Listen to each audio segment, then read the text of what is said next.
Why did Gandalf choose Bilbo?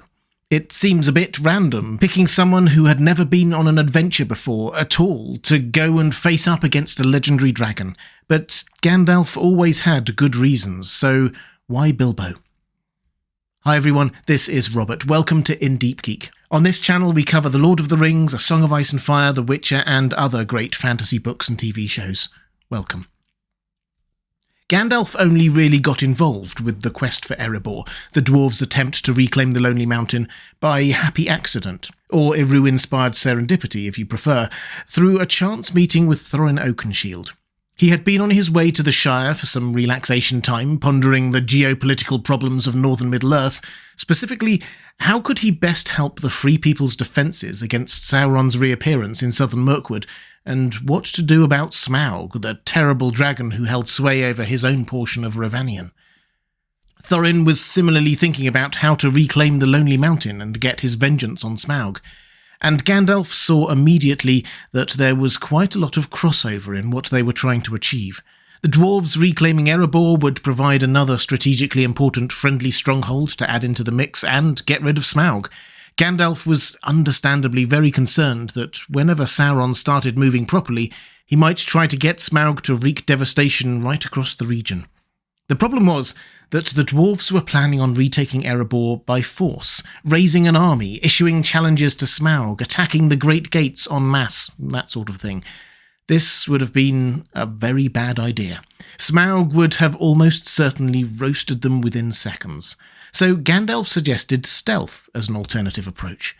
But of course, dwarves are not exactly quiet, and Smaug would be keeping a wary eye out for dwarves, on guard against them, knowing their shape and sound and smell.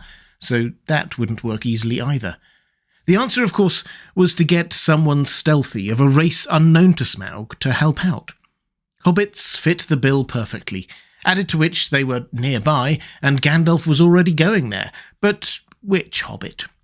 Most hobbits, of course, aren't really adventurous types, preferring hearth and home. Bilbo, however, seemed a bit different. Gandalf hadn't been to the Shire for a couple of decades, but remembered Bilbo this way. He had not quite come of age when I had last seen him. He had stayed in my mind ever since, with his eagerness and his bright eyes and his love of tales and his questions about the wide world outside the Shire. And when Gandalf did come back to the Shire, he found out this about Bilbo. He was getting talked about, it seemed. Both his parents had died early for Shire folk, at about 80, and he had never married. He was already growing a bit queer, they said, and went off for days by himself. He could be seen talking to strangers, even dwarves. He seemed fascinated by the world outside the Shire, and even proactively talked to dwarves, exactly the kind of character he was looking for. Added to which, his ancestry also attracted Gandalf's interest. He thought that, ideally, he would want a hobbit with a dash of the Took. Of all the hobbit families in the Shire, the Tooks were the most adventurous. Bullroarer Took was a rare hobbit war hero. Hildegons and Isengard Took both went off on adventures, and we know how inquisitive and brave Pippin is. So, a Took, but mixed with something stolider, Gandalf thought, like a Baggins. Bilbo, being the son of a Baggins and a Took, was perfect, particularly as he was unattached with no dependents at the time. He could just go off on an adventure. As Gandalf said to Thorin, "There is one that I have my eye on as a companion for you, Thorin. He is neat-handed and clever, though shrewd and far from rash, and I think he has courage. Great courage, I guess, according to the way of his people." Thorin then scoffs at the idea that a hobbit would even want to come. He knows what hobbits are like, and Gandalf says, "This hobbit is rather unusual. I think he could be persuaded to go into a tight place. I believe that in his heart he really desires to have, as he would put it, an adventure." All this, in case you are wondering, is in the appendices to The Lord of the Rings and in a fascinating account in Unfinished Tales from Gandalf's perspective, years later. The bit of the story that we don't get in The Hobbit is that Gandalf, on that occasion he was in the Shire after meeting Thorin, didn't actually meet Bilbo. So when Gandalf arrives at the beginning of the book, he had never even met Bilbo as a grown man, or hobbit, but still, he had decided that Bilbo was the person for him. And this, I think, is the most important point here. Yes, the anonymity of hobbits, Bilbo's ancestry and availability are all factors in his favour, but there's something more, something that convinces Gandalf that Bilbo is the right one, not to look any further. There's definitely something more magical or Eru-inspired going on here. Gandalf tries to explain this to Thorin when talking to him about Bilbo.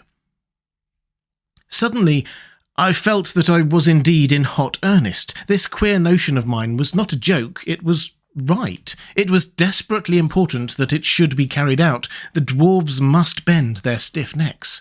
"Listen to me, Durin's folk," I cried. "If you persuade this hobbit to join you, you will succeed.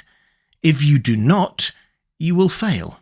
If you refuse even to try, then I have finished with you. You will get no more advice or help from me until the shadow falls on you." Thorin turned and looked at me in astonishment, as well he might. "Strong words," he said. "Very well, I will come. Some foresight is on you, if you are not merely crazed." Gandalf here realises that choosing Bilbo is right. It is meant to be, not just in helping the dwarves in their quest, but for bigger reasons too. Reasons that Gandalf probably here doesn't fully know or understand. Looking back, we, and Gandalf, can say that it was right that Bilbo went on that adventure. Right that he found the One Ring along the way, that he took pity on Gollum, many others wouldn't have, that he could then keep it safe in the Shire until the time was right and pass it on to Frodo. All of those things had to happen in order for the ring to be destroyed and Middle-earth to be saved. And yes, from the dwarves' perspective, Bilbo's presence at that time was vital in reclaiming Erebor from Smaug, which probably saved thousands more lives in the long run. This is a magical world with a god who does sometimes subtly nudge events in the right direction. The idea that Gandalf, as an angelic Maya in disguise, should sometimes get insights into what should be or what path he should take should not surprise us. And for all the reasons of practicality or friendship that made Gandalf think of Bilbo, it is this sense that it was right that really won the day. There's one more thing I would add, though. There is a scene in the Hobbit movies which isn't exactly in the book, but which I think captures an important part of Gandalf's motivations. Galadriel asks Gandalf the question we are asking here. Why the halfling? Gandalf's reply is an incredibly touching moment. Saruman, he says, believes it is only great power that can hold evil in check, but that is not what I have found. It is the small, everyday deeds of ordinary folk that keep the darkness at bay. Small acts of kindness and love.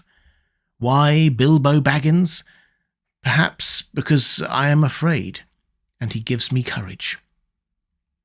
Gandalf was afraid of Sauron. He knew how powerful he was and was rightly wary.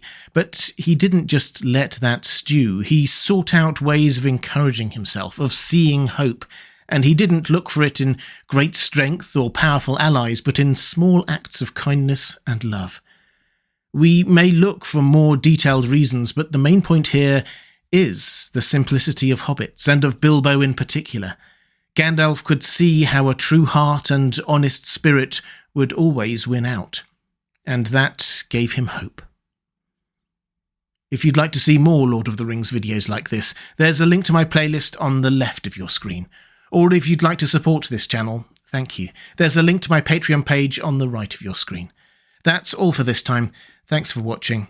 I'll see you again soon.